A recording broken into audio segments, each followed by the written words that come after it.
I don't think anybody is. That's all right, man. I'm having a rough time trying to figure all this out. Like 2 this year. How many miles? I don't know. I don't keep track. I'm not. Probably better off not knowing. I have a very funny, I guess, opinion about the whole tracking mile thing, but that's a whole nother conversation. Well, we could start the podcast off with that and get into the introductions if you want to. I'm down. I mean, people might not agree with it. I just think it's kind of a funny concept. Well, we don't have to like those people. So, welcome to another episode of the Craving Wild podcast. Dan talking right now. What's going on, guys? It's Kevin. And Antonio. And on the phone, we have a special guest. Go ahead and introduce yourself, buddy.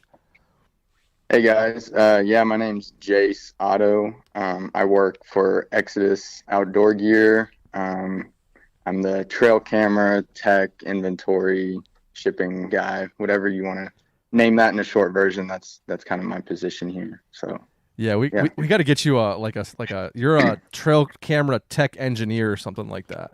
We got to get you a better name. Cam extraordinaire. Yeah. There you go. Yeah, I need to just make it sound fancier. Just trail camera engineer. I guess we'll just go with that. Even though it's not really that, but yeah.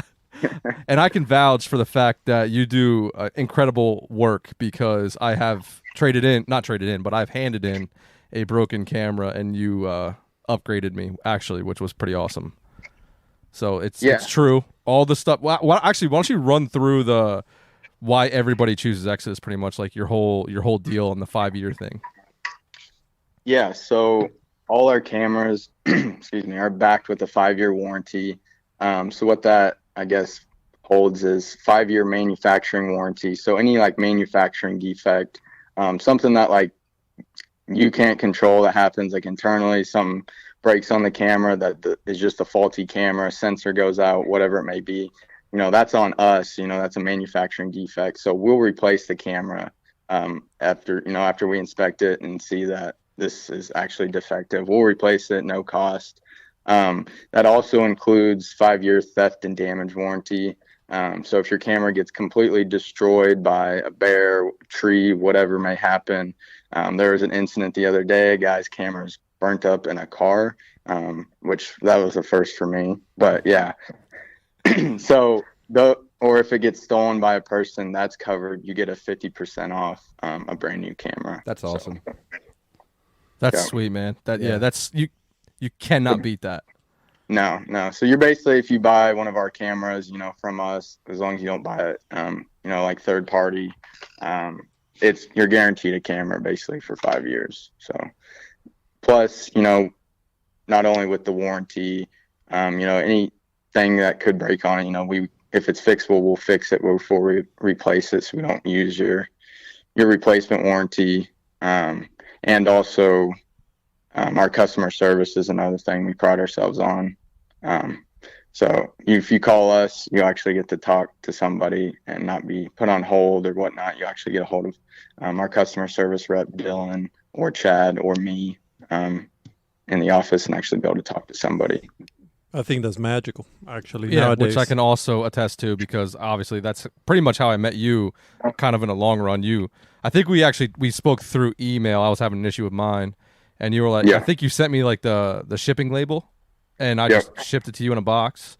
You took care of it, sent it back, and then we just ran into each other at the sports show and you were like, oh shit, I worked on your camera. And I was like, oh shit, you worked on my camera. That's awesome. Yeah. And that's literally how our relationship started.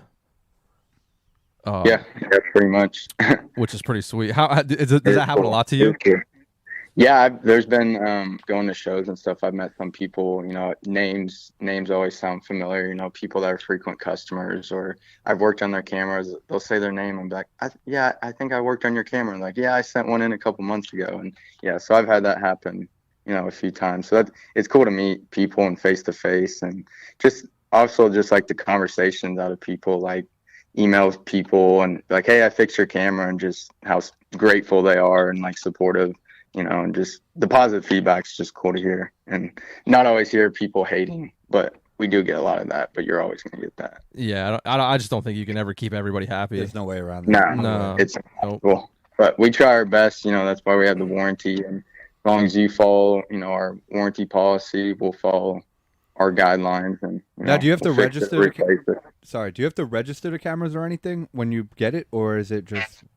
Yeah, so there's so yeah, like if you order off our website, we'll be able to look up your order, but once you start buying like a bunch of cameras, it's hard to correlate which camera to which order. So that's why we tell people to register it. There's a serial number on the inside of the camera on every one, and they're all different. So we actually made it simpler now. We put a sticker on every camera, a QR code sticker, so you can just scan it with your phone, and it takes you right to the link on our website. That way you don't have to find the link on our website. It just takes you right there. Put in your name, what camera model, serial number, I think a couple other things, and then just submit it.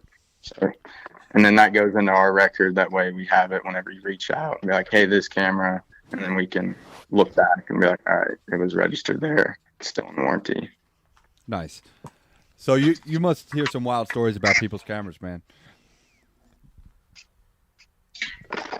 Sorry. You're all right. Yeah, there's like I said, the one the other day, the burnt up in a car fire was pretty wild. There's a lot of bears. Bears don't seem to like the cameras. Porcupines also like to eat the cameras, which is weird. Yeah, and they'll mess them up pretty good. I have a theory on the bears. What's that? So I believe that the bears can actually, well, and the deer too. I don't know if do your cameras click when they take pictures, like when it switches over from the like nighttime photos to daytime. Yeah, the IR sensor does click, but once it switches over, it stops. Yeah. So I think that the bears like pick up on that, or if they pick up on that, and then they start investigating and think there's like a mouse in there or something, or some sort of animal, and rip it apart. That makes sense. Yeah. You can say it's stupid if you think it's stupid. No, I understand. I think sometimes like deer and it's almost like they can just sense something. I don't know if they could hear any little sound that I feel like they're always making. looking at the camera. Like yeah. They That's definitely why, sense something. Yeah, anymore, like obviously this isn't anything new, but I try to put mine up high, just one for people, but just for deer too, because if you put them, they're always, any ones I have like low, they always just stare right at them, come up, smell them. The only instance. Go ahead. Go ahead. No, you go ahead.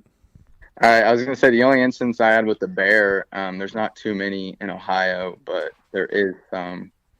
So I'm up in northeastern part of Ohio, and I hunt a couple public areas that are just a little bit south, not even that far south, but it's pretty hilly country there, and there's a decent amount of bears there.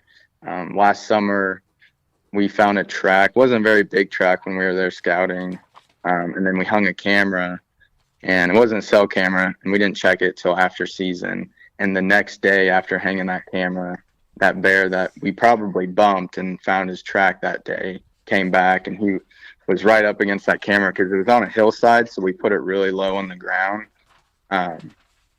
So he came right up to it and was smelling it, knocked it around. Luckily, it didn't mess it up too much, but he obviously probably could just still smell our scent on it. Oh, I bet, man. I think the bear thing was it can smell the sandwich you had this morning before you put the camera on. That's what I think. For sure. I also think that they can smell the lithium batteries, because you ever smell like a box of lithiums when you open them? It stinks. Oh, yeah. Yeah. Maybe. Yeah. I really do. I really do. Yeah, I was thinking about that today. Is like, where does it sound? Is like, people always complain about scent control. It's like, well, you're hanging your cameras. What's on your hands? What kind of scent's on your hands that you're putting on your camera? Obviously, it's going to wear off after time, but when you're first putting it there, Yeah, exactly. And it lasts for, especially if you're eating sardines. I know half of our teams are addicted to sardines. Yeah, I eat tuna every day for lunch. There you go. My God. Canned fish. I love it. Canned fish for $1.50. Yep, it's cheap, man. It's cheap and easy. So one thing I want to ask you, I was actually thinking about today, is I noticed with your guys' cameras, I don't get like those those purple like reddish photos that you get. I believe it's the in between times of like daytime and nighttime, or probably nighttime and daytime. Yeah. Did you guys do something to your cameras? Because I noticed that on your Exodus, like I don't get those purple photos with you guys. So you're saying you do get them with our cameras? No, or I without? don't. I don't get them with you guys, but I get them with Okay. every other camera I have. Usually, I mean, that does happen sometimes with ours, that pinkish, like purple tint. That like hue, yeah. Yeah, usually what that means, it's the IR filters going out, and the IR filter needs to be replaced. Oh, okay. So that could be what is happening in all those other cameras. It could just be going back and forth. Sometimes they'll stick and causes those pink photos. So yeah, anytime that happens with ours, I'm able to replace that. It's pretty simple. Like just one part that I have to cut off the board and then resolder onto the board. Okay. But yeah, that's what that is. It's the IR filter. So if somebody's listening to this that has an Exodus camera and they have issues with that, a bunch of those, pinkish, purplish, hueish tints, they can. That's something that you can send in the camera for, and that you would fix under the free 5-year deal. Yeah. Awesome. Yep, that would be all covered under us, and we could fix that and provide a label, and then fix it and send it back to you. No charge. It's simple. If I can figure it out, I'm pretty sure anybody can figure it out. To be honest. Yeah, it's kind of funny. There's a lot of people that just don't realize that we actually do honor the warranty. We'll talk to some people and they'll be like, "Yeah, it's been doing this for a while. I just set through it in the closet and haven't messed with it." And I'm like, "Well, why didn't you get a hold of us?" And like, I don't know, I just didn't. And then I'll tell them like, "Well, here, I'll send you a label. We'll get it fixed or replace it if we have to." And they're like, "Really?" Like they're surprised. And I guess that's just past experiences with other companies, I guess. Yeah, I would say so. Most people are just too lazy to do it, man. That too. 100%. Yeah, that too. I was very skeptical. I'm not gonna lie, I was skeptical at first, but it was a breeze. Like I literally just emailed you, sent the thing, boom. I mean, you were like, "Oh, go through this, format your SD card, do this, do that, stuff like that, like the basic stuff." But after that, it was straight through. Yeah, we try to help as much as we can, like over the phone or email, because a lot of times it is something simple or human error. They're using a wrong SD card or wrong batteries. Everyone loves using alkaline batteries in their cell cameras, and it just doesn't work. It lasts 45 minutes. Yeah, and then they complain about the battery life. But yeah, so yeah, to me that's just somebody who's never ran a cell cam before. Yeah. That doesn't really that has nothing to do with the company. That's all what it is. Human error. Yeah. Yeah. Speaking of cell cams, your rival. Yes. What a beautiful piece of equipment that thing is. Yeah, they're pretty sweet. Man. I love that. Have you guys? I'm sure you guys can't keep that thing in stock right now. Yeah, they've been selling out. Our first shipment sold out pretty quick. We did get a pretty big shipment in, so we still do have quite a few in stock. But like I said, that I guess I can bring it up real quick. The upgrade sale goes live tomorrow. The newsletter will go out, and that includes, so you can send in any non-Exodus camera, working or not, and then get 25% off any rival or render bundle. So that goes live tomorrow, and you can just use the code upgrade, and then once you place your order with that code, we'll send you a label. Once you send your old camera in, we'll fulfill the order and send you your new Exodus camera. And that's any camera, like any camera. Correct. Any camera. It doesn't have to be a cell camera. It can be it could be one of the first trail cameras ever that came out. We did this last year, and there were some gems that came in that were That's awesome. honestly pretty cool to see. That I didn't even, because I mean, I'm 23. I didn't start running cameras till I was probably like 16, 17, 2015, 2016. And, by then, there was decent cameras out. So I never really seen those old school ones before. So it's pretty cool to see. Hey, how long is this promotion running for?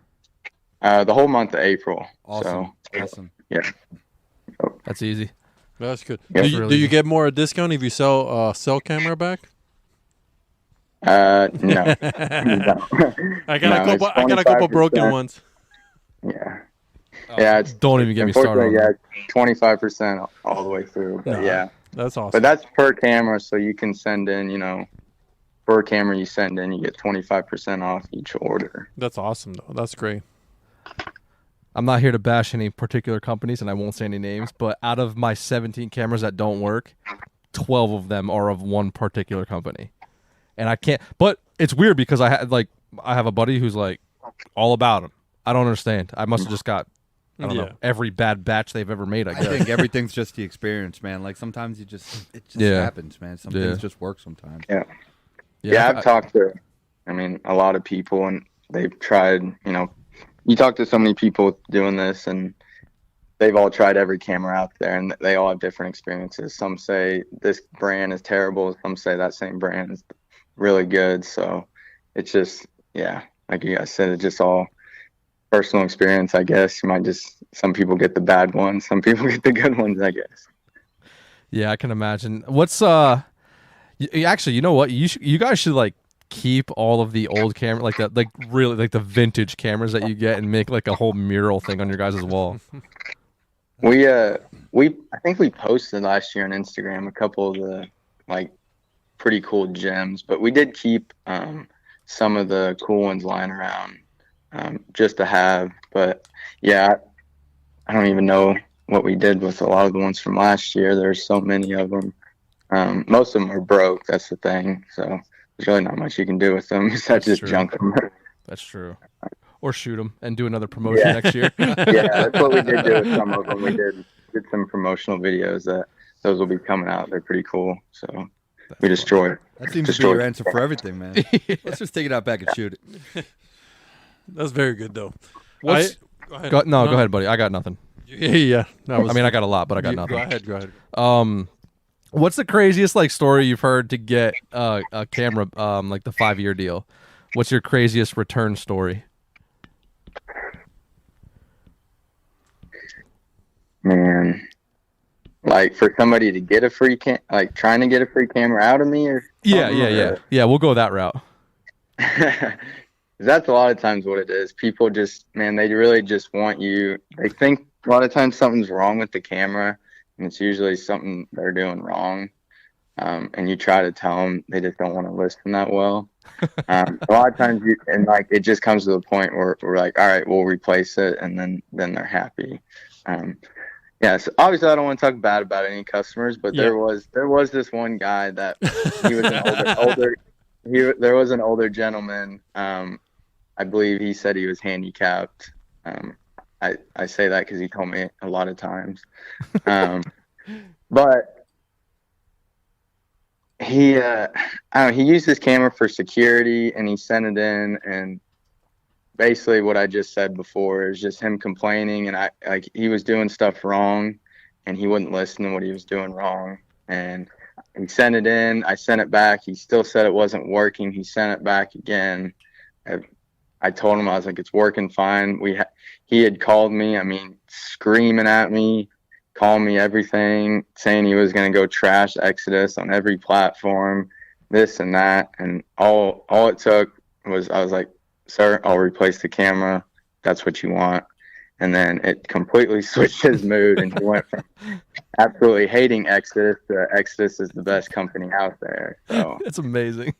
It's really wild sometimes. You got to please the customer in the end, but we don't want to do that. It isn't the goal to just replace a camera when somebody wants it, but sometimes I guess that's what you have to do.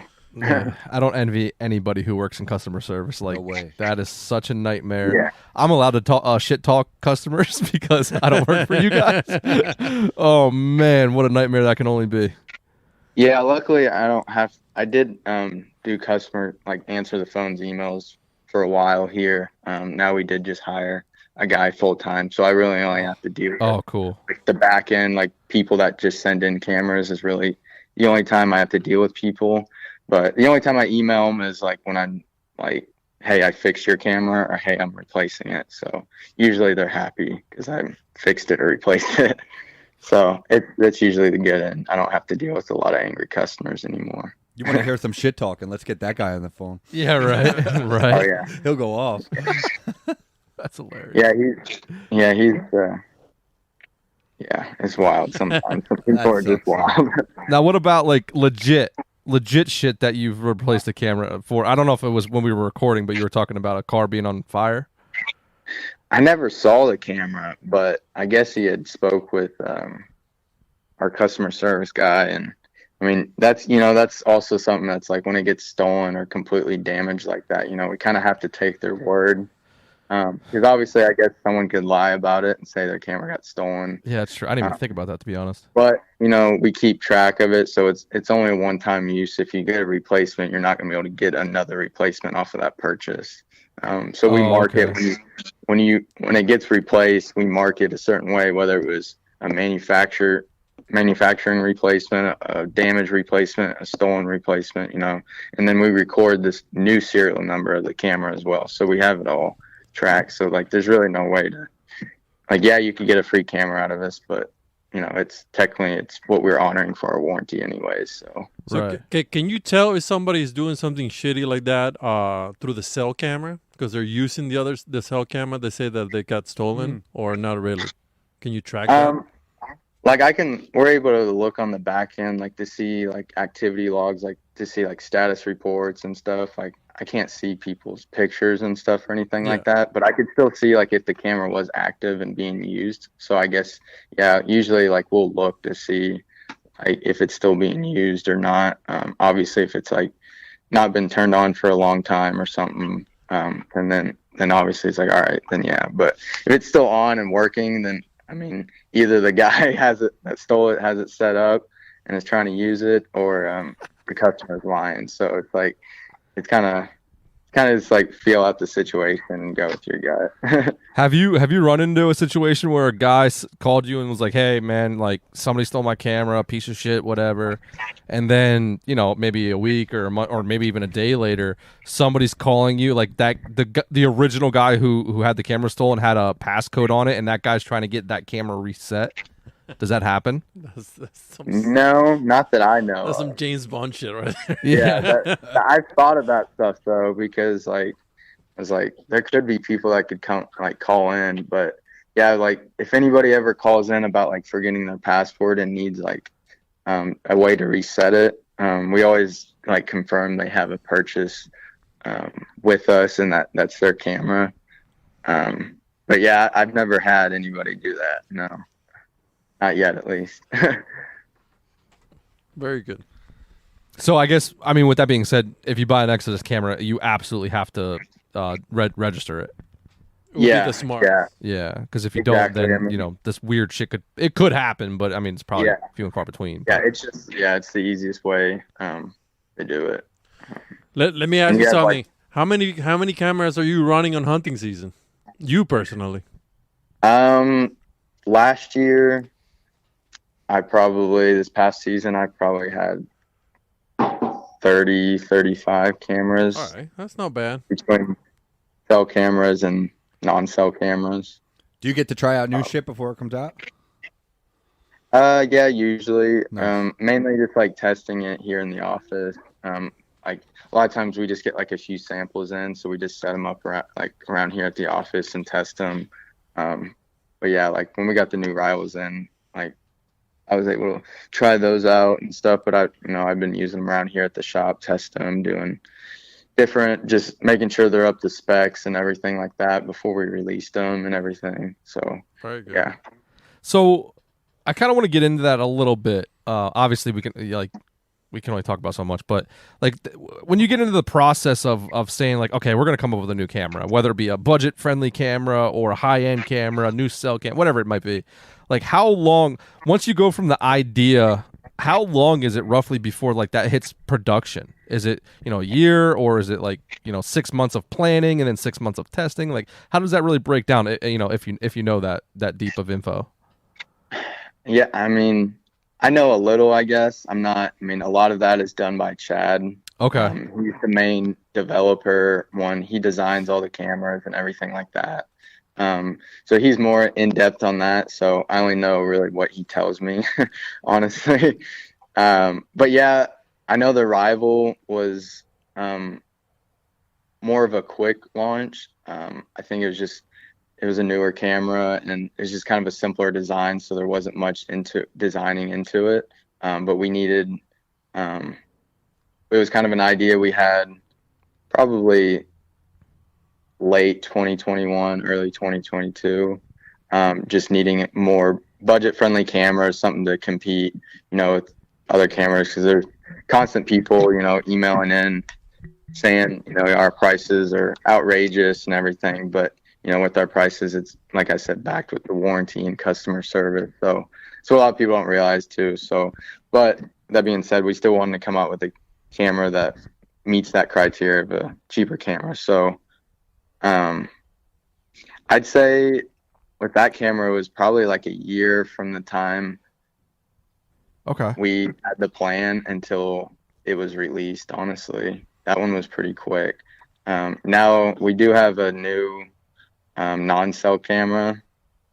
That's basically going to be, because like right now we don't have any non-cell cameras on our website. The Lift 2 and the Trex are discontinued actually, so those won't be in stock again. So we're gonna have like basically an upgraded Lift 2. Not sure what it's called yet, but that camera is gonna be. There's a lot of designing and tooling process going in that camera because it's gonna be able to take 4K video and stuff like that. Yes. So it's gonna be pretty cool. But that camera, I think Chad designed a year and a half ago, and it's still, still just in a lot of process of testing with that one. So. Right. Our goal is maybe this summer, but I'm not sure if that's going to happen yet. I guess you can't take too long with technology. I mean, by the time a year passes, you're outdated. So I mean, you got to be quick about it. Right? You got to be quick with it because either the tooling changes or it gets outdated, or sometimes some of the tooling goes out of stock or discontinued. You can't get it, so stuff like that. So okay, I didn't even think about that. Yeah, I guess that's as much I could say because I don't really know too much behind it. Chad's the one that does most of that. Yeah. Also, don't get yourself in trouble. Yeah. Talking too much. So we covered a decent amount of. I think we covered everything that we really wanted to, cover as far as the brand goes, who you work for. Let's get a little bit more into Jase. Like, man, what do you do? Like, what do you do other than work? Well, I guess I can start simpler. I live in Northeast Ohio right now, but I grew up in Southern Indiana. So I moved to Northeast Ohio to work for Exodus. But it was kind of funny because I'm actually, I guess, technically from Northeast Ohio. I was born here, but I moved to Indiana when I was really young, like 3 years old. So I've lived there my whole life. So that's where I grew up hunting, mainly deer hunting, rabbit hunting. I grew up raising beagles. My dad and I had a kennel and my brother. So we competed, raised beagles, used to compete beagles all the time, rabbit hunted, field trials, stuff like that. Got out of beagles. My dad he got into breeding labs, so he breeds and competes labs. So that's what he does now. But yeah, I grew up in Indiana, hunting there, basically as far south as you can get before you're in Kentucky, right on the Ohio River. And hunted Indiana my whole life, still hunted Ohio, and then just so happened got this job, and it's pretty close to where I was born. So I still have family up here. I have family properties I'm able to hunt, but getting more into public land hunting as well. Now that I work for a trail camera company, I have more access to cameras. So just kind of changing my hunting style. I grew up mainly hunting private farms, smaller parcels. So trying to just get into this public land game, I guess, because it's what it takes to be cool as a hunter. You got monsters out there in Indiana or what when you were growing up? They big deer? Yeah. I guess I can say this. When I was 16 years old, I shot 190-inch typical, gross typical. Get out of here. God bless you, sir. You're not allowed in the podcast anymore. You're making us all look bad. We're going to ruffle some feathers. Yeah, man. Yeah. Who's got better deer hunting? Who's got bigger deer and better deer hunting, Ohio or Indiana? I'd say Southern Indiana has bigger deer than Northeast Ohio. But I've never hunted really very Southern Ohio. And I know that's more of like the prime area, bigger deer, bigger woods. You know, you got all the national forests and whatnot down there. I've never hunted that. I've mainly just hunted very far northeast, but not to say there isn't big deer here, because there definitely is. I guess they're just harder to find. But yeah, there's a lot of big deer in southern Indiana. I was very fortunate as a kid. We had a lot of good private farms that my dad got permission to early on, and you know, we were good to the farmers and the landowners, and they let us hunt for a long period of time. And you know, the only time we'd ever lose a property is if the landowner died, which happens sometimes, and it sucks, but that's just how it goes. And then usually somebody else takes over and they kick out all the hunters. But yeah, like I said, I shot that deer when I was 16. When I was 17, I killed a 158-inch 10-point. Good Lord, that's wonderful. Yeah, I've killed a lot of good deer there, and then, but also they have a 2-week rifle season in the middle of November. That's awesome.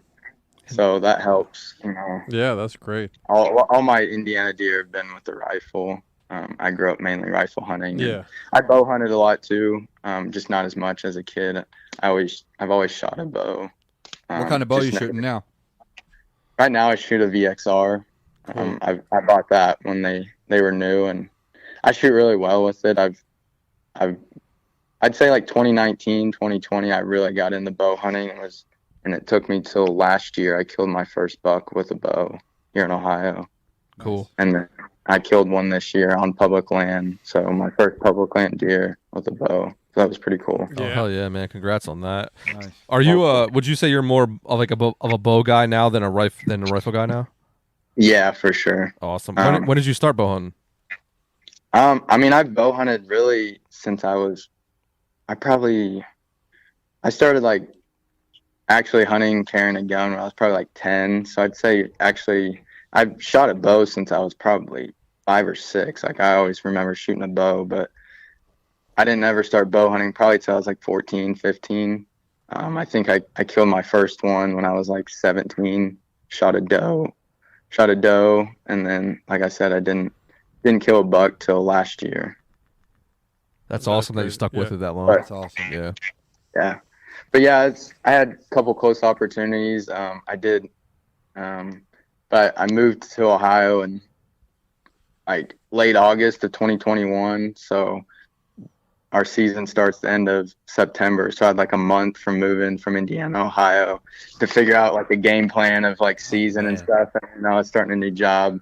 And luckily I was living with my grandparents at the time, and their neighbor had a small chunk of property, but it was a really good spot. And I had 2 really good deer patterned pretty well early season. And I think it was like 4 or 5 days in the season, I had both of them come in. The last like 5 minutes of shooting light. The smaller one gave me a shot, 20 yards, perfect shot. I had a little opening though, and I shot right underneath them because I hit a branch. Oh. So that was the first buck I ever shot at with a bow. And so that was a little disheartening. Yeah, and early on season, but you know, I stayed committed, and then I ended up killing one. I think it was like November, or I don't remember the date, but it was the day before Ohio's gun season, gun season start. Wasn't a big deer. It was like 110, 15-inch 8-point, but I grunned them in like 6 yards, came right in, just a brute, big body deers. It was a cool hunt. Snow. That's awesome. It was pretty sweet. Yeah. That's awesome. So watched them fall. So that was even cooler. Oh, you don't have to follow anything to find them. That's great, man. I enjoy my first bow, my bow kill too, more than the big bucks that I killed. There's something about it. Yeah, people ask me like they're like, so what's your favorite deer? And I'm like, oh, that's a stupid question. You killed a 190-inch one. I'm like, well, like, yeah, obviously that's cool, but honestly, killing that first buck with my bow it's up there with one of my favorite hunts. I mean, just how just the missing a deer earlier in the season, and going so long. And I killed a lot of good deer with the rifle, and just having this pressure, like I wanted to kill one so bad with a bow. Yeah. And that makes it better, though. Finally happening. Yeah, it was just a cool, surreal moment. So I like the fact that I don't know. It's probably just me and the way I grew up. But I think I rather have a crazy hunting story and a smaller deer than I just get in the tree stand and kill a giant for some reason. It doesn't, like, I don't know, like I want some sort of drama, I guess, involved in the whole thing. Oh, don't get me wrong, killing that 190 was a crazy story. Oh, I bet, especially that young. The fact that it happened still blows my mind. I mean, did you know what you did when you, like, at that age, or did that set in, like, as you got older and realized, like, holy shit, like, this is a once in a lifetime deer? Yeah. Like, I remember walking up to it and I was like, I knew it was a big deer, but like I was thinking, like, until my dad like came up to and was like, it was youth season in Indiana, so it was the last weekend of September. That's awesome. Indiana's youth season, and so I think it was September 27th, if I'm right, 2015. Like I said, I was 16 years old. It was my dad and my brother. But yeah, like walking up, I was like, that's like 150, 60-inch deer, And my dad's like, that deer is a lot bigger than that. That's so awesome. The cool thing is, like, I didn't know about the deer at all. Oh, even better. Like I said, like I didn't really start running trail cameras till probably. I didn't run trail cameras at that property. I know that. I may have had one or two at that time. I don't even know if I'd had one yet, if I got one like the following season. But like before I started working at Exodus, like I had like 5 maybe at the most cameras. Like I didn't run a lot. I liked running them. I'm young. I can't afford a lot of them. Yeah. Yeah. Like I'm not young. I still can't afford them. Yeah. Yeah, like my first one, I think my grandpa bought for me for Christmas, and I was like, "Oh, it's so cool!" And I used that one just for a long time, but yeah. So, do you see any differences in between the public and private? Now that you said that you've hunted more private than anything, and you're getting into hunting public. Difference as in like the way you have to hunt, the way you have to pattern deer. Pressure and all that style. Stuff. Yeah. It's definitely a different style. Here, I mean, I guess the way I hunted a lot of like farms in southern Indiana, so there's a lot of like ag and then like strips of timber. So southern Indiana is like, it's not like a big hills, but it's rolling timber. There's not a lot of flat ground where I lived. So it's just like strips of timber. Decent chunks of woods here and there, but it's all rolling hills. So either you set up on the ag or, like it's a totally different style of hunting, I guess, from coming into now I'm hunting these 3,500 acre, 4,000 acre tracts of public. Yeah. Not one feel in them. yeah, exactly. And at first, like I almost didn't want to get into it. I guess like my coworker and roommate Lucas, he kind of helped me get into it. Like last spring and summer, him and I scouted like all the public pieces around where we live. Anything within like an hour, probably checked out or had a camera there, and just found that for one that there is big deer in Northeast Ohio. You gotta put in, I guess, the time, and you got to record all your miles and post them on your story on Instagram so everybody knows how many miles you get. Wait, weren't we supposed to get into a mile thing? Yeah, the shed hunting is mile. Yeah, 37 minutes later, we're into talk it. all the miles. Listen, I count my miles too. I just don't post them on the internet. Yes, same. I guess it's fine to track them if you want. I just think it's funny people posting about them. Yeah, I agree. I think it's kind of funny. I try to like keep it like as an organizational thing. Like I did 2 miles at so and so. Blah blah blah blah. Yeah, whatever. Exactly. That's different. But it just seems like here it's always like ego contest anymore. It's like I did this today. Look what I did. Yeah. How many miles? Right. Like at what point in I time just are you think just it's funny. trying to walk? Like trying to outwalk somebody? That's just social media. Come on, guys. Yeah. Yeah. That's how it always is. I'm gonna one up you today. I did 3.27 because I saw you Yep. did 3.25. Said I'm going back out. Where's my sardines? And I'm going back out. That's funny. Oh, Yeah. man. So shed hunting has been good for you this year, or you were saying that you don't do very much of it, right? What's that? Shed hunting. Shed hunting? Oh, yeah. I went out a fairly good amount. I couldn't say how many miles I put on, so I don't really know. I do like track like certain spots, you know, like Onyx, use tracking, Yeah. whatever. I use that mainly just to see where I've walked, but yeah, I didn't do very well at all. I think I only found a hand, like 72. No, 72. found one deadhead, and then I think like 2 sheds. Oh, that's good. That's not bad. Did you No, find it's- anything you didn't know was out there, or? Nothing big. The deadhead was just 1.5 years old, and the shed was probably from 1.5 years old too. All right. Hey, when you're shed hunting, sorry not to cut you off, but like, You're good. are you visually just focused on sheds, or are you like checking out scrapes, checking out rub lines, you know, checking out terrain features, marking stuff on? Yeah. Like, are you trying to do a little bit of everything?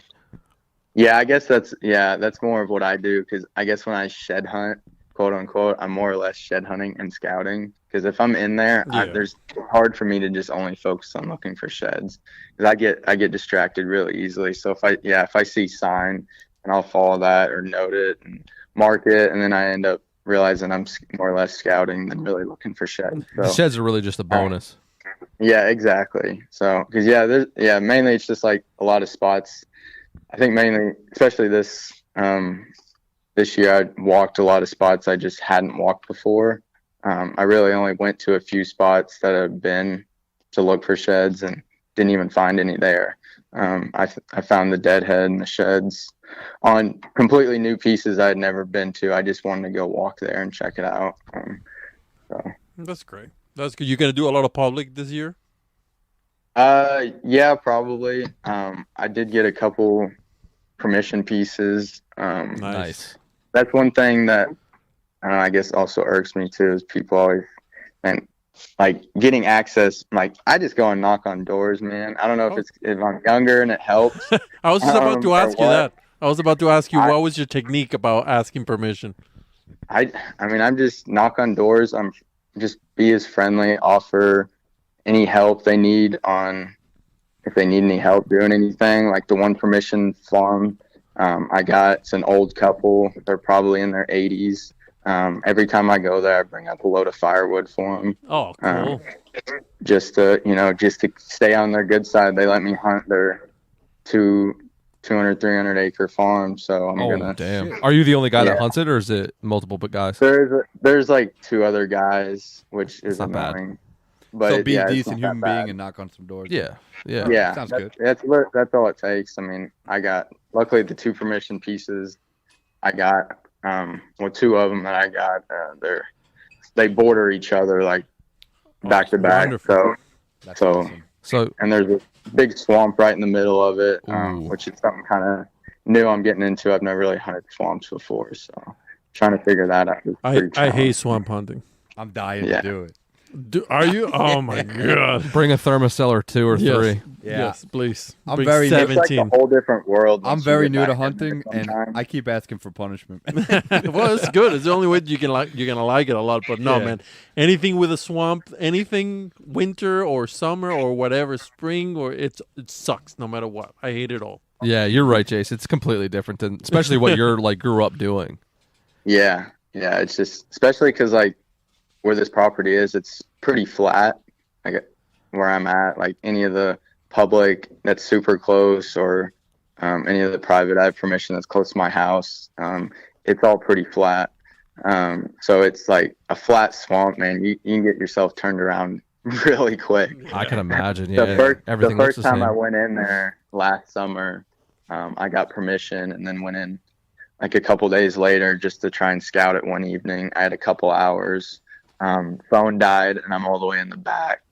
I didn't know if I was going to make it out before dark. Luckily, I did get walking in the wrong direction, but I came out on the neighbor's property, unfortunately. But it was like either I'm going to have to walk out through here because I could see ended up being able to see his field. And I was like, there's no fields on this guy's property. So I'm on somebody else's property, unfortunately. And I was like, but it was getting dark. Like I was honestly a little scared. So I was like, I gotta get out of here. At that point in time, none of that shit matters anymore. Survive. You just gotta survive. Like, I'm not doing anything wrong. I'm just trying to get out of the woods so I don't die. I would have been fine, but I just didn't want to end up out there in the dark. That would have. Yeah, especially you're in a place you don't know. Yeah. It was the first time I was out there. I was like, "What? I'm so dumb. What did I get myself into?" When you're going to a place to get permission, like, is there anything that you say, or you just take it as it comes, or? A lot of times, one of the things I ask first is I steer away from asking. I say ask the bow hunt instead of gun hunting, I guess, or just saying hunting in general. Because a lot of people, if some people are against hunting or whatever, they might not be they might be more likely to say yes if you just say you're bow hunting only instead of using guns, because some people just don't want guns on their property. Makes sense. Yeah, so I guess that's one thing. Sometimes I'll mention, I try not to say I work in the outdoor industry, like a hunting, I don't want people to think I'm like a hunting TV show or something. Like I say, I work in the outdoor industry. So I kind of try to keep it professional and say we manufacture trail cameras. A lot of times I just ask permission to use cameras on their property if they let me use cameras, and then I'll ask if I can hunt. Ooh, build a relationship. Yeah. Very exactly. nice. Then if I tell them if I have cameras on their property, I can help maintain security. I can tell them if there's people trespassing. That's very nice. You sneaky bastard. These are like golden gems that we're giving out for free here. Take notes. Yeah, I'm taking notes. Oh man, That's great. That's I like that. Just giving them like a care package of permission. Yeah. Can I bow hunt? I'm gonna put cameras. I'm gonna provide services for you. If I see any trespassers, don't get an arrow in them. Yeah. If I see some garbage, I'll pick it up and clean the property for you. Might as well. Yeah. That's not bad. and you got cell cam, so I can give you minute by minute details. What's going on Yeah, now? Get in the basement. you got a strange feller walking on your back 40 here. Oh man, That's good. That's good, man. And are you gonna try to do like half and half private, half public, or are you just gonna start permission and just do private and not be cool? No, I'll probably do half and half. That's kind of what I did last year. I hunted mainly. I think. I was really back and forth because I had those couple permission spots close to my house. Nice. And then there's a few public spots close to my house. Where I ended up killing, though, is about an hour south of me on a different piece of public. So I only went down there. That was actually my first sit-in. Oh, crazy. First time I went down there. Good. But yeah, just because it was an hour away. So I don't go down there as much, and had a day off for Halloween, like a 3-day weekend or something like that.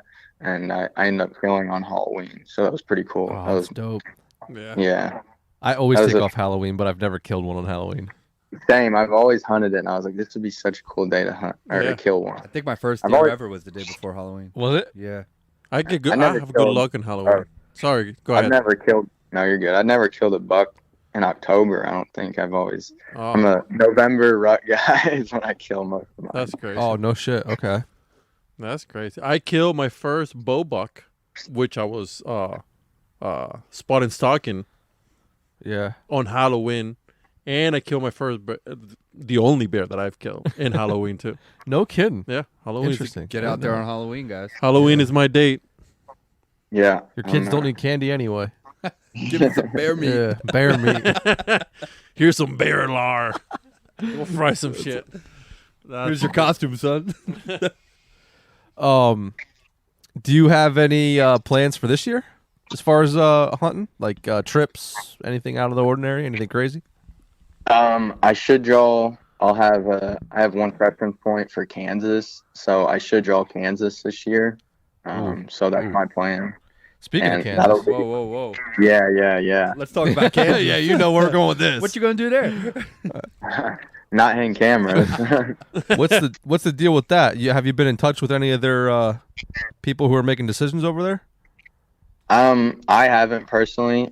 We did a podcast all about it. I don't know if you guys saw anything about it. Chad and Jake went in on like a deep dive conversation where they actually play snippets of clips from like the whole court thing, and just like some of the guys talking and just hearing how absolutely obnoxious some of the stuff they say is.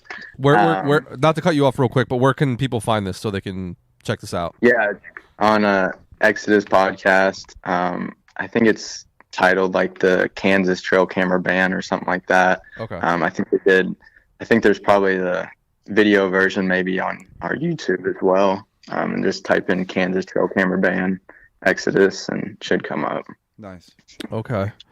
Is that like worrisome to you guys at all? That some like because now you got Kansas, you got I believe Arizona, I know Minnesota. I think they have a public land ban, and I think there's another Utah has a ban. Yeah. Where's your guys' mindset as far as it being a trail camera company? Like as far as where this is going? Yeah, I mean it's definitely. I mean, not only just being a trail camera company is it worrisome, but it's just worrisome on the fact that how easily they passed it with nobody fucking knowing. Do you think that's just a lack on our part of people paying attention to what's actually going on as far as no, legislative? There was no like release or anything. Like none of the like Kansas like outdoor things like that send out like relevant information about new laws and stuff like that. No one ever sent out anything to like the public like, hey, this is taking place. But nobody like knew about it. So there wasn't anybody that could show up to try to defend it or anything like that. It just kind of like slipped under everyone's nose, and basically it was already decided what they were going to do before they went in there. They just had to make it official. Who do you think's pushing this?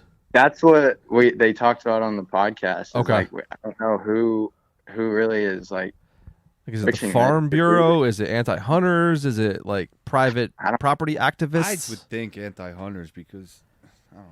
Yeah, but I mean, like, not every person who has a trail camera is hunting. That's you know. I guess they're not gonna see that, but they don't see that. Yeah. Yeah, they literally said, and how can you tell the difference between a regular camera and a cell camera? And one of the guys on the committee goes, I have no idea. Big antenna hanging out from the other side. Baby Jesus. Yeah, like they don't even know like the basics about them, and then they get to decide what we have to do. I can only imagine. But, like, that's frustrating. It's just it's frustrating and just scary of how easily it passed, and just see like if it starts there and what's next. Especially in Kansas, not be able to do on public land. That's supposedly supposed to be public to us, and we're able to do. That's true. I want a lower tax cut. Yeah, like, I want my money back. I wonder how many people are not gonna not put cameras out. And what's crazy is it's like it's Kansas. Oh, yeah. Like when I think of Kansas, I think of like just a bunch of good old boys like doing whatever. And now you got states like we're in the East Coast where it's full of not good old boys. Like how easily they can just throw shit under the carpet, and we'll never know. Yeah. It's definitely scary and just. It's gonna happen. Well, imagine when they banned bear hunting in New Jersey again for the 17th time. Yeah, but it was like, well, I was like, did it happen already? Okay, done. They and even when it came back, I don't know if you know anything about that or heard about that out there, and like kind of, I guess would you consider Ohio the Midwest? Yeah, you're the beginning. Yeah, I'd say so. Yeah, we're Midwest for sure. Yeah, especially as rack size, I would say. Although Western PA is putting out some pretty decent deer recently. They have. Yeah. Enjoying the. Yeah, we're starting to talk a little bit of shit on the big buck scale. Not us on the East Coast. We're still way low on the list, but God damn, I don't even know where I was going to go with that. No, I don't know either. We were talking about Kansas trail cameras getting banned, and how easy it is eventually. Yeah, no, I saw that and I was like, man, I wonder how like Jase and you guys that or anybody who's in the trail camera world feels about that. That's a weird, scary situation. Yeah. Yeah, it's it's weird, and it just shows like what else are they gonna do or what states are next. And I know I can't remember what states, but I know Chad mentioned I think there's some other states that are being talked about doing the same thing. So, have you guys talked about doing like a? It sounds stupid now, but this might be like important, like a trail camera, like a pro trail cam activist group to try and I guess that would be considered a lobbyist, I guess, where you're fighting their. Well, I mean, you're not gonna have enough money to do that off the start because they're psychotic, the anti-hunters. Yeah. Like, how do you fight that? Like, I guess that's my main question: is how would you? You just got to prove these guys, right? I mean, I don't know. Slash you're tires. not guaranteed. Slash tires. Buy cameras. It's just stupid. Yeah, I would. I think it comes with a. I think it comes back to the whole. It's trail cameras consider an electronic device, and you shouldn't be using it for hunting. True. Now we can't. Well, what state is it that you can use the nocturnals? The nocturnals. It was there might be more, but it was Idaho. They changed it though. Yeah, they did. Yeah. So imagine trail cameras. That's all electronic. I think I would get cell cams, but not. I wouldn't get like I don't know. Yeah, there's that big argument with like the Fair Chase Act, whether it's cell cameras or fair chase. But then you also got to put in perspective. It's like, well, if you look at cameras, what if they're fair chase? What about? I mean, Chad says it on the podcast, and I agree somewhat. It's like, what about crossbows? What about baiting stuff like that? Yeah, all that's you true. can shoot these new crossbows up to almost 100 yards and have penny or quarter-sized groups or whatever, right out of the box. That's insane. Yeah. Like, where's that easy line? 2-3 months of archery season, it's like, right. There's other things you got to put in consideration. So I bait, and I'll even say I think baiting's probably more than cameras. Yeah. Yeah. Ohio's a bait state too, right, Is it? Jase? Yeah. But I personally don't bait. I killed a deer when I was younger in Ohio over bait. But I don't know. People say like that around here it's like you have to because everyone else is. I mean, I guess that's kind of true because I mean if you're hunting property, but I mean I don't know. I just personally don't do it. I think I'll supplement feed like in spring and summer. I like putting out mineral, obviously, but I'm not a big bait. I got a question for you actually since you're talking about mineral. Have you noticed any difference in like how deer react to mineral over the last 4 or 5 years? Like what I'm getting at is for whatever reason, I feel like the last 4 or 5 years, I've had terrible success with camera pictures over mineral bed sites. And I'm curious if you've seen, something similar to that. Mineral only, I'm not counting like attractant or corn or anything like that, just straight mineral. Personally, I can't say that I haven't. I haven't really seen much of a difference. Okay. But I guess I didn't really start running a lot of cameras until the last year or two. So I guess small sample size. Yeah. So I never, running cameras when you first get them, I was just happy to get a fucking picture of a deer on camera. Right. But now I can't even keep up with it. I try to organize them, but it's so much. It's so hard to organize all your pictures anymore. I couldn't believe all the cool shit that I saw on the first time I put a camera. Right. Like I just started last year, and it's damn near my backyard, and the things that come by that are just, it's amazing, man. I love that. It's weird. Yeah, it is. It's awesome. Even for non-hunters, is awesome. Yeah, that's what I mean. Like even it's wonderful I'll tell to you have what, trail cameras. I know you Jace, you said you guys are coming out with a new non-cellular camera. Yeah. That Lift 2 is, or was, I guess, because it's discontinued now, one of the best. It's the best camera I've ever had. The video that thing puts out is like, you could put that over a watering hole, creek crossing, like major traffic area, and make a YouTube video just on the animals that come through. That's awesome. It's incredible. Yeah, Go ahead, buddy. I still use a lot of those. So I probably have like, I don't know, maybe 20 or 30 Lift 2s that I run, and I usually run all those, like all of them that I do use always on video mode. Oh yeah. But yeah, for like all my like on scrapes or crossing stuff like that. But yeah, they take some pretty sweet video.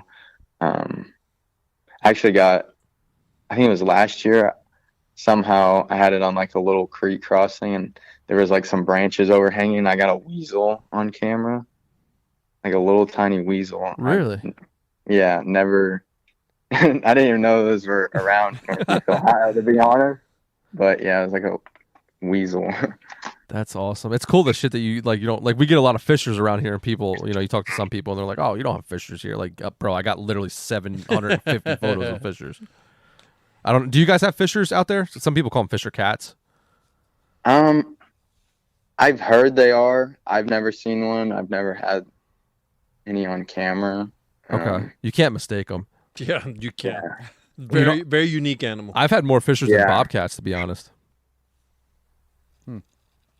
I've had very few bobs. I've never seen one, but I guess they are around here because people say they are, but I don't know. I'm not really sure. Yeah, it's tough. It's tough to say when you, especially like, I feel like they're more of a big woods animal. Yeah. And that's I did have what we have. I guess I mentioned this earlier, but I had that one. Well, I had 2 different bears on camera. The one was like farther south on that piece of public, so that was like more explainable. But I had one pretty far, like Northeast Ohio, which they're seen there every so often, but they're just not common. But it was pretty cool to have one on camera. It's funny talking to somebody. So we have a lot. Yeah, there's too much here. Too many. Yeah. Well, not too much, but you don't. No, not really. Why? What's up? I don't know. Is that why you were scared? I don't want to worry about more animals in the woods. Is that what you were scared of when you were in that swamp? No, not there. Okay. If you were in a bears do freak me out, though. I guess it's just because I'm not familiar with them. But I guess there's nothing you could do about it, man. Man. Yeah, I think they're more scared of human than deer. They are. Yeah, I guess black bear is not as scary. But Yeah. I'm talking about black bear here, guys. Yeah, I'm not talking about the G bears down west. I'll tell you what, man. Like when we go to Delaware and there's no bears in Delaware, it's so nice. Like you're just aimlessly walking through the woods with no care in the world. You feel so happy. Yeah. A coyote? What is that? Yeah, come here, puppy. I zone out too much when I'm scouting through the woods, and I'm just looking at stuff, man. So if I have to worry about bears, I'm gonna. I think about that when I'm shed hunting. I think about like, man, I might have just been zoned in for too long without looking up. Yeah, right. Like, where am I? Yeah. I think about the people out west. Like I saw a video the other day.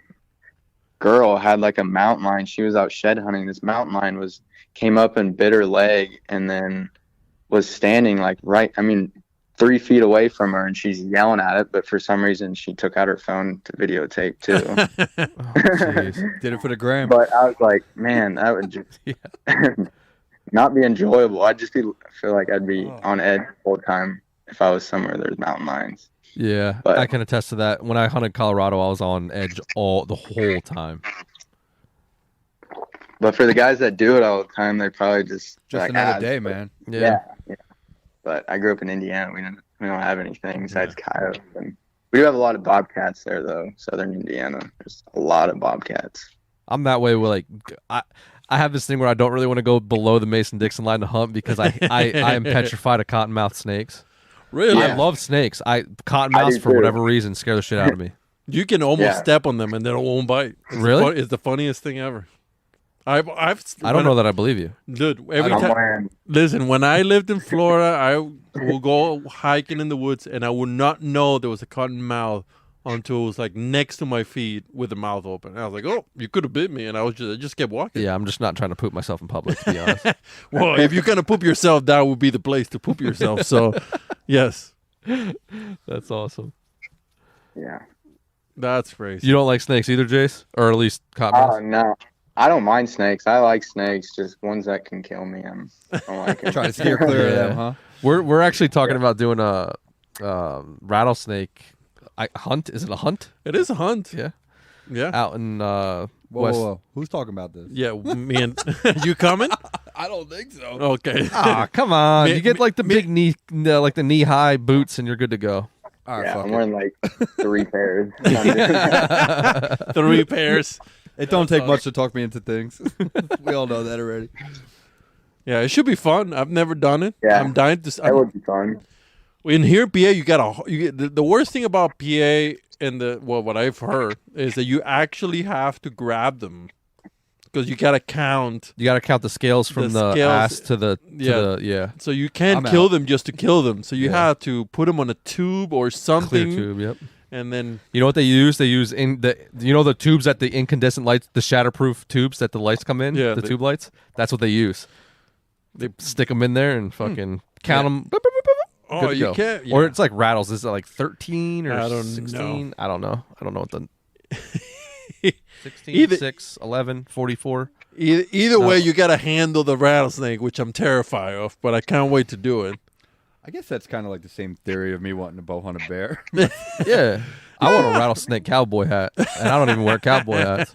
Let me get my coon hat first, and then we'll start talking rattlesnake boots. You trap at all, Jase? No, that's something I've never got into. Any interest? Yeah, I think it'd be fun to do. I know I have a lot of spots I could probably do it. I just never got into it and never really looked into it and where to start and how to really do any of it. So yeah, I feel like that's another thing. You do a decent amount of it, don't you? No, I don't. Oh, one of the guys on the team, Eddie, does. He does a lot of trapping. Okay. I just kind of go with him. The problem is I just can't commit the time every day to check traps. That's my problem too, is the time. Same. And then I feel bad. Like I think the law is 36 hours, but like I want to be checking those traps every morning. Yeah. But I know it's especially this time of the year doing like the nest predators and stuff like that. Mm-hmm. I know it's important, but there's just so much other shit going on. I just don't do it. Yeah. Same here. It's too much commitment in my part, I guess. There's every day. You got to be on it every day. It's if you have kids, every day it's real hard. Yeah. Yeah. And just like hunting, when you are successful, then it just makes it, there's so much more work involved after that. Yeah. Yeah, I think that's also why I haven't got into it either.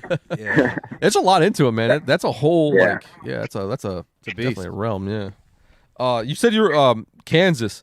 What time of the year are you going to go to Kansas? I haven't figured it out like exactly, but probably mid to late November. I think is the time frame. I guess I want to go out there. Oh, okay. So does that mean you're coming to Delaware with us this year? I'd be down. Because I know you bailed on us last year. I know. I still want to go. I've still been looking into it, but it's kind of forgot. First, they open up September 1 every year. So yeah, I needed something to do early season. I've been thinking of that. There it is. Yeah. That's why I almost thought about going to Kansas early because they do open early, but okay. My best bet is to wait till like all the ag's gone. Because where I'm going, the units I'm going to are probably there's a lot of ag. So from people I've been talking to, they say it's kind of better to wait till a lot of that ag's gone, just because all the deer just in all the ag the whole time. Yeah, push everything. Are you doing public then? Yeah. I'll mainly just be doing public and then walk in.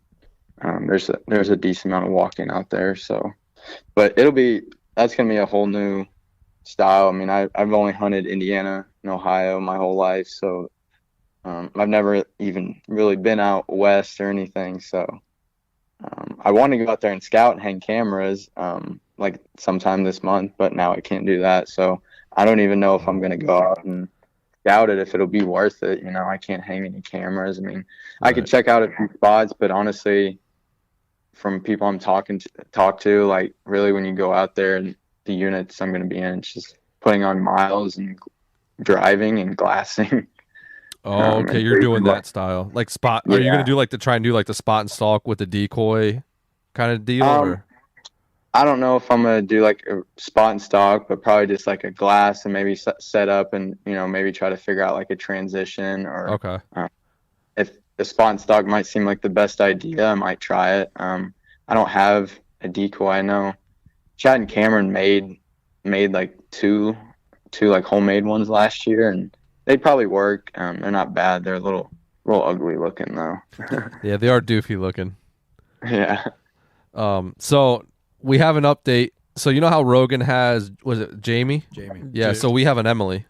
And she just sent me the regs on rattlesnake. So it's got to be 42 inches in length, measured lengthwise along the dorsal surface from the snout to the tail, excluding the rattle, and must possess 21 or more, I don't know how to fucking pronounce that word. Huh? That's a lot of counting. Subcaudal scales. Thank you, Emily. So, yeah. I wonder how many people have gotten bit. Like, I don't know. trying to measure it before they question. go. Look it up, Emily. We'll let you know how many out of 3 get bit. Emily, you going with us? All right, so we got 4. 1 out of 4. 4 people. We'll have a high percentage, I'm sure. Yeah. Yeah, I don't. That's a good question, Jace. Like, how many people have, like... Since I've not learned anything easy, I'm guaranteeing 1. That's hilarious. That's funny. Oh man, but yeah, no, dude, definitely. Like, if you're feeling spunky, if you want to come out to Delaware, it's fun. It's hot. I won't lie to you, but it's fun. Are you planning any scouting trips anytime? Yeah, so we actually just got back from the shed trip. I guess you would call it a shed hunting trip. I believe it's June. I actually have it marked on my phone. I think it's like end of June. Yeah. Kev? Last week, I think. We're going to go out and put cameras out, and then we're going to go back 2 weeks before we go, so August, to check the cameras, pull cameras, put out cell cameras, and then we're going down the day before, so the 31st of August, to set camp up. We camp at a campground, so we just set up camp. We have a big tent. Glass a little bit. Yep. Drive around, glass, see if there's any people anywhere, shit like that, and just kind of chill and get ready for the morning. For the first. How long do you usually stay out there? It really depends on how the dates fall, but usually we stay from the 1st until what's the holiday? Is that Labor Day? Till like the Monday. Yeah, the Monday. There's a holiday, so Labor Day or come home Tuesday, maybe one of those deals. So this year I think it's going to be like 4 days we're going to be there. Gotcha. Yeah, I mean, if I can get my schedule aligned to work out and I got enough days off, I'd be down to do that. I need something to do early season. Ohio doesn't come in until like the last weekend of September. So yeah, that's what we love about Delaware is it's September 1st every year. So and that gives us we don't open up until pretty much, I think it is actually September 30th this year, but usually it's like the first week of October in PA. So, it gives us a whole month to hunt before we get into our home state. But we're going down there the 24th of June is the next time we're going down. Gotcha. I'll mark that right now. I'll shoot you a text when we're getting closer to see if you want to go down. Okay. Sounds good. I don't know how many cameras I'm going to bring down, but I'll probably bring down like 10 cameras, put them out. I can probably bring a couple. I'll bring 1. Oh man, actually, you know what? Do you primarily run regular cameras or cell cameras now? Since like you're in that realm. I'm still about like half and half. I probably only ran like 15 cell cameras last year. Okay. And then the rest, probably 20 or so non-cell cameras. But I have a lot more that I'm probably going to be running cell camera wise this year. It just depends. I know like those 2 properties, I'm probably going to be really focused on those 2 this year. And then probably just a few spots of public, mainly just because those 2 spots are private. I had a couple really big deer on camera, and they both live. So that's going to be my goal this year to try to get them figured out. So nice. I'll probably have a lot of cameras spread out on those 2 properties. Hell yeah. Do you run cameras year round? I kind of did last year, but this year I pulled a decent amount of mine. There's a couple I'm probably just going to leave up.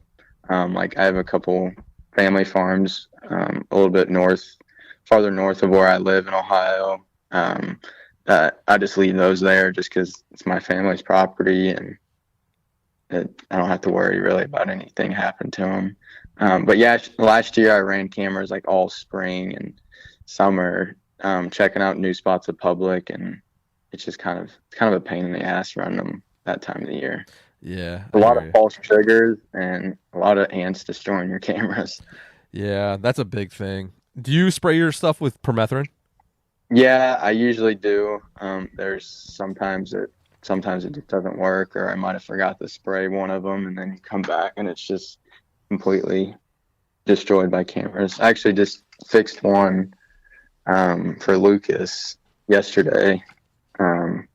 He pulled one up at his camp in PA over the weekend, and it was pretty bad, infested with ants. But I just had to put a new switch and a new screen on it, and it powered right on. Yeah, they can be just, those ants get in there and they can destroy that camera. Oh yeah, it's pretty disgusting. Some of the cameras I've opened up and seen what's inside. I've seen spiders on the completely inside that have started a whole web and laying eggs inside the camera. No shit. Ants completely like laying eggs, destroy the whole inside, and they leave like this brown residue everywhere, and it's disgusting. It's gross. Jeez. Yeah. So they destroy them. It's like no matter how many get in there, it's just like a lot of times I can usually clean it and fix it, but it just depends where they really focus on and what part of the camera they are basically fucking up. Yeah, I can see if they're really getting into the boards and stuff like that. Yeah, you can't if really they're just help that. around the switch in the screen and they fuck that up, like I can fix that. But if they're like right on the board and they like lay a nest and all their residue gets all over the board, then that's when like a lot of times the cameras just completely break and they won't even turn back on. So is that what happened to mine? I don't remember what did happen. I can't remember, to be honest. For some reason I was thinking it was like a bear damage one, but maybe I was wrong. No, I didn't have any like surface damage.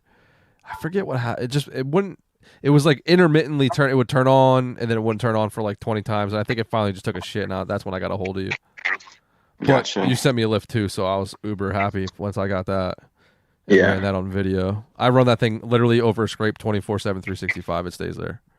Yeah, it's cool. Some of the videos I've gotten of buck hung scrapes. Like I had videos this year of bucks working scrapes. Like, I mean, obviously not just like the licking branch, but just super aggressive, like come in all like flinging their head around and just making a scrape. And it's like September 1st. It's like September 1st. And I'm like, whoa. Settle down, they're all riled up. I'm like, shit, man. That's awesome. All right, man. Well, we're just about an hour and a half into this, believe it or not, already. Yeah. So I think we're gonna start wrapping this up. I do want to try and get you back on and talk about like trail camera tactics, like in-depth tactics. Sure. But we'll wait until that's kind of important, like June, July time. So Jase, you got anything? Actually, no, we'll save you for last. Kev, you got anything last you want to say? No, I'm good, man. I'm good Antonio? too. Yeah. I'm good too. Jase, you got anything, buddy? No, I think I'm good here too. Like I said, if you're interested in any Exodus cameras or anything, we're doing the trade-in or upgrade promotion that goes live. So you just use the upgrade code, and if you just want to check our stuff out, Exodus Outdoor Gear. That's our website, Facebook, Instagram, YouTube, Exodus Outdoor Gear. You'll find us.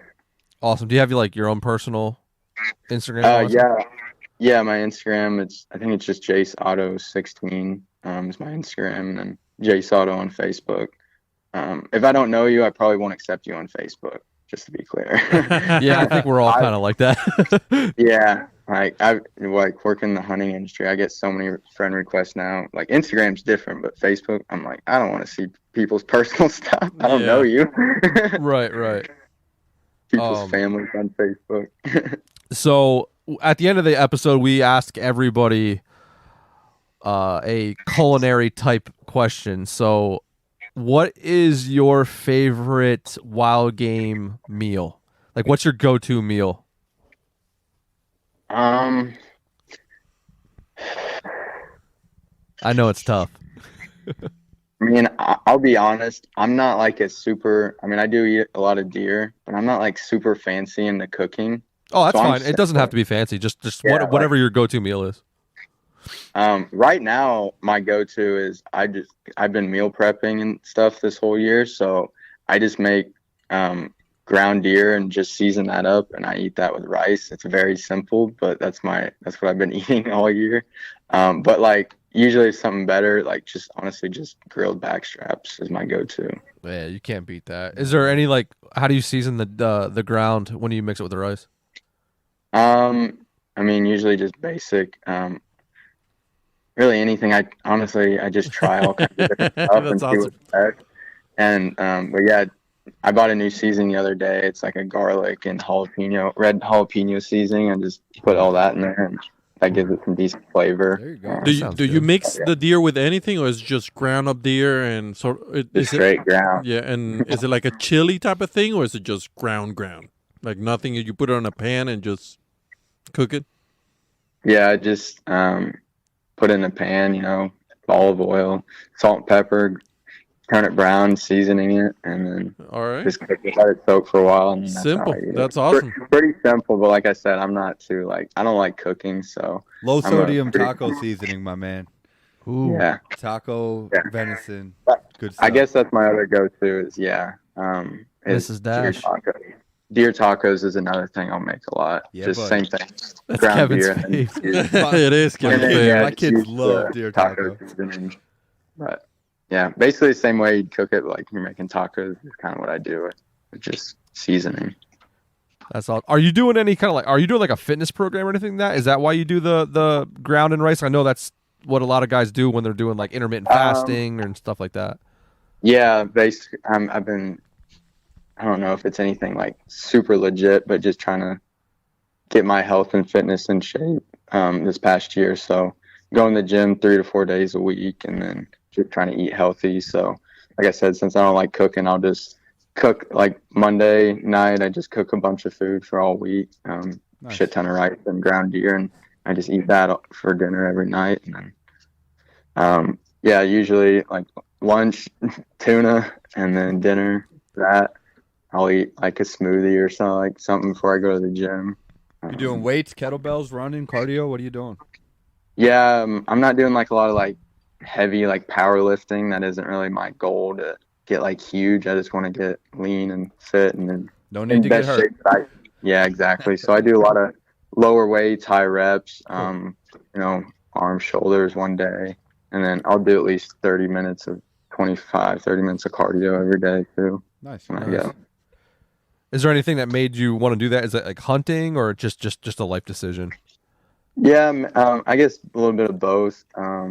Just kind of trying to get my shit together and feel better in a mental state. So that's a good place to start. Very nice. Yeah, the gym is a good place to start that. Going to the gym and eat healthy, just trying to get my stuff together. The gym and outdoors, you can't beat it. Yeah. I personally hate the gym, but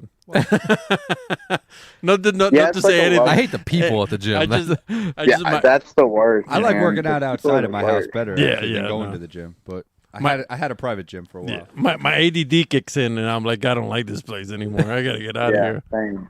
I feel that. There's the one dude that he does more walking around pacing than he does lifting. And he's there almost every time I go in.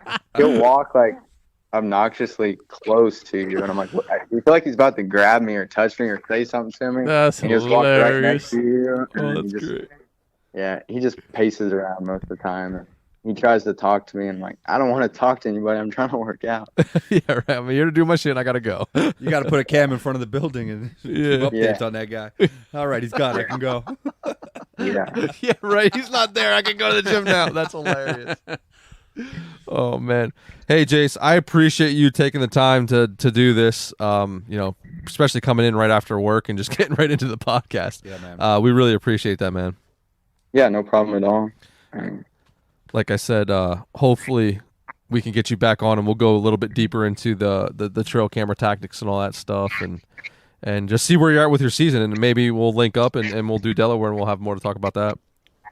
Yeah, sounds good. Anytime you can get me on, just let me know, and we'll figure something out. And yeah, hopefully we can get together. I'd definitely be down to do that. Delaware's been on my mind for a couple years, so. Awesome. Don't tell anybody about Delaware. We're trying to keep it a secret. Good job. I only talk about it every week. we do. Small deer we do.